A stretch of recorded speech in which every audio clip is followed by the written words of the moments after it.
The Buck and Doe update is here for Jurassic World Alive, and it includes the new Gryganyth, of course, Doe, along with Buck, and we'll be testing them all out in battle. It is so cool how many there are.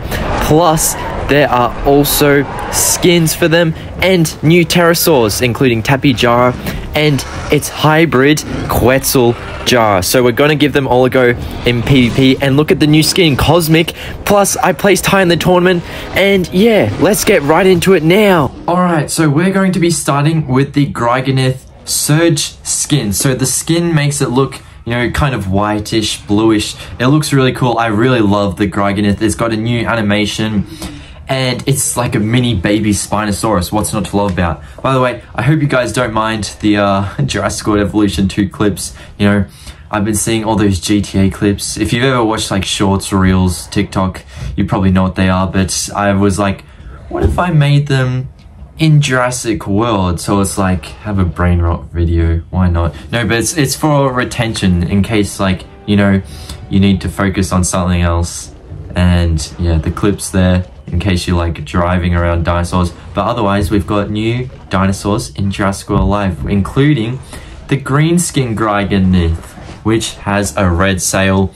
So this is the original one, and I assume the green color comes from, you know, Giganotosaurus, because it is made from Giganyx and Grypolith. So there's that, and also Postometrodon, I believe, is where the sail is from, that red sail, which, you know, Triostronix and Giganyx kind of lose that sail, but I guess they were like, yep, no, we want a mini Spinosaur, put the sail back on it, I don't care. But I like that they put the sail on, because I feel if it was a broken kind of sail like Triostronix or Giganyx, it wouldn't have worked as well. But moving on to the pterosaurs, we'll get to Buck and Doe later on, and another creature has a skin that we'll check out later in the video. But yes, this is Tapejara. Very cool to see this in the game. Now, Tapejara was originally in Jurassic World, the game, back in 2015. I believe it was added all the way back then. And considering they added Cryolophosaurus to Jurassic World the game and then put it in Jurassic World Live, I was thinking that they would use a different model, but no, they add the same Cryolophosaurus, and it made me think with Tapejara that they were going to use the Jurassic World the game Tapejara, but nope, they've completely remade it. It looks totally different, and I would say it looks better, honestly. But what do you expect after however many years? Well, it's 2024, so almost 9 years. That game is almost a decade old, along with the Jurassic World movie, but yeah, there it is. So I guess it's because they don't want to port an old model into this game, so they just decide, yeah, let's make a new one. I think it's pretty cool, honestly. But here is its hybrid Quetzaljara. Now, I do like the design, but I wish it was something else, because Quetzalcoatlus Gen 2 has gone so long without a hybrid, and it just astounds me that the ingredient picked for this was Terraquetzal. Even though it's already got the hybrid Quetzalorian, you know, they were like, yep, but let's give it another hybrid, even though Quetzalcoatlus Gen 2 is missing hybrid. So I don't know what the thought process was there.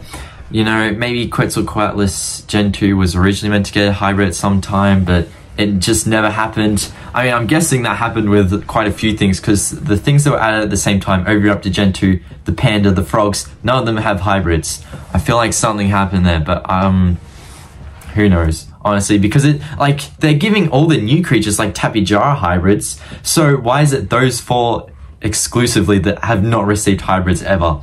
I've honestly no clue. But anyway, let's move on to probably the most exciting things of the update, the Buck and Doe T-Rex. So Doe has the move that the Metal Rex has, and also Kaka and Schoonometrodon. So I think that's really cool, considering, you know, Rexy didn't have that animation. So it's something to differ Doe a bit. And speaking of differing Doe, how is she changed from Rexy? Well, if you look at Rexy, Rexy's way less saturated in terms of color. And of course, Doe does have stripes. So Doe's more of a, you know, more saturated brown, and it's also got orange going down its back along with the, you know, black stripes. So I think it's really cool to see. Do you guys like Doe? Let me know in the comments below. But yes, that description I do believe mentioned looking for Junior. So maybe in a future update, we could get Junior in the game. How awesome would that be? But the closest thing to Junior for now is Buck, which we have in the game. So let's pull it out. Here is Tyrannosaur Buck. How cool is that? The green T-Rex is finally in Jurassic World Live. We also had the bull T-Rex from Jurassic Park 3, but that one died, so I really don't think it's going to be added to the game, considering, you know, it barely had any screen time. And I mean, the actual Spinosaurus isn't even in the game yet. Well, technically it is if you count the rare Spinosaurus as that Spinosaur, but people, like, they don't know whether the rare or the epic Spinosaur is the actual Spinosaur from the movie. You know, so I feel like it could get an updated model, but who knows? We'll have to wait and see. I don't think it's happening anytime soon, but it could. You never know. Anyway, Tyrannosaur Buck in the laboratory. Bit easier to see. It's green coloring, you know, with its red base. So I think it's super cool. So yeah, I'm curious, you know, they didn't make it unique to have a green plate to match its colors, but hey. But in Jurassic World, the game, they did just add it too. So we currently have Rexy and Buck. I believe they will add Doe eventually.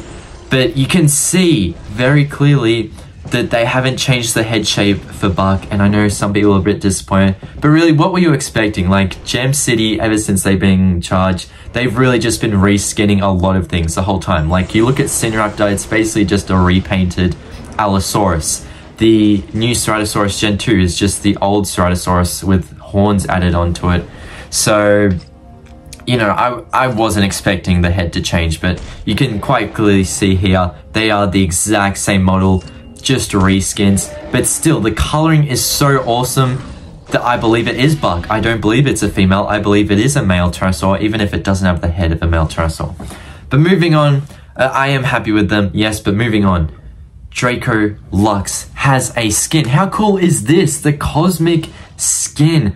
I'm not sure how you're going to unlock them. I assume they might put Gryganyth and, what is it? The cosmic Draco Lux in the same pass, maybe? Or maybe, you know, we can buy it from the shop. Considering we just had the Lux pass, so I don't think they'll put this skin in a pass. I reckon they will put it in the shop, and the next, you know, pass will be Gryganyth, and we can get the skin from there.